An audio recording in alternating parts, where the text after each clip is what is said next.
Salut à toutes, salut à tous. J'espère que vous avez bien préparé vos cœurs à accueillir l'enfant Jésus dans la crèche. Nous, on va pousser la 23e porte de notre calendrier de l'Avent.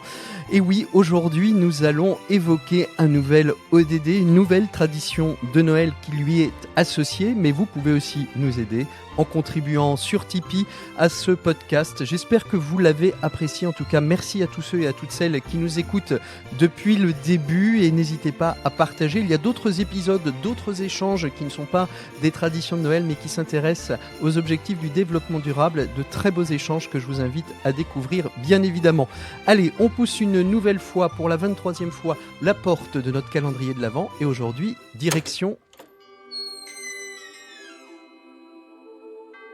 Et aujourd'hui, je vous emmène en Espagne où il y a une tradition de Noël qui s'appelle El Gordo, ce qu'on appelle la grande loterie de Noël, et qui va venir s'associer à l'ODD 1, celui qui prône pas de pauvreté. Et pour cela, eh bien, la tradition d'El Gordo en Espagne nous a semblé être la plus mémorable et peut-être l'une des plus anciennes, puisque El Gordo date de 1812 et c'est bien plus qu'un simple tirage au sort, qu'un simple loto. C'est une véritable institution culturelle en Espagne, puisque chaque 22 décembre, tout le pays retient son souffle devant l'annonce des numéros gagnants.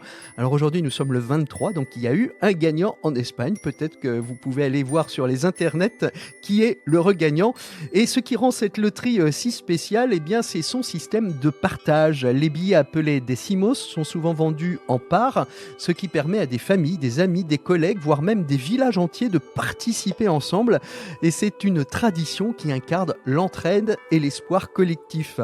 Pourquoi cette tradition donc illustre-t-elle tant l'ODD1 ? Eh bien, tout d'abord parce que une partie des recettes de la loterie est utilisée pour soutenir des initiatives publiques et sociales. Et ces fonds servent à financer donc des infrastructures, des écoles ou encore des programmes pour lutter contre la pauvreté dans les communautés locales, l'égalité entre les sexes. Et participer à El Gordo, c'est donc contribuer d'une certaine manière à une redistribution solidaire à l'échelle nationale.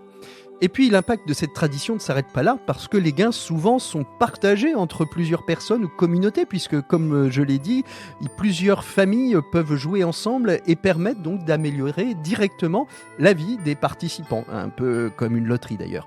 Dans de nombreux cas, les villages qui gagnent, puisque des villages peuvent participer, investissent dans des projets locaux, rénovation de bâtiments, soutien à des associations, ou encore aide directe aux plus démunis. C'est un exemple concret de mobilisation collective pour réduire les inégalités. Puis enfin, El Gordo véhicule des valeurs de solidarité, de générosité, car pour beaucoup d'Espagnols, ce n'est pas simplement une question de chance, mais aussi un moyen de renforcer les liens sociaux et de partager un moment d'espoir avec ses proches et sa communauté. Qui n'a pas rêvé devant l'euro-million de savoir ce qu'il ferait chacun autour de la table des 140 ou 150 millions qui sont en jeu ? Et si cette année, nous nous inspirions d'El Gordo pour organiser une action solidaire, que ce soit une collecte de fonds, un partage de ressources ou une initiative locale pour soutenir ceux et celles qui sont dans le besoin. En effet, chaque geste compte, rappelez-vous, je le dis tous les jours, à tous, on peut tout. Et après tout, Noël n'est-il pas le meilleur moment pour semer de l'espoir et renforcer les liens au sein de nos communautés ?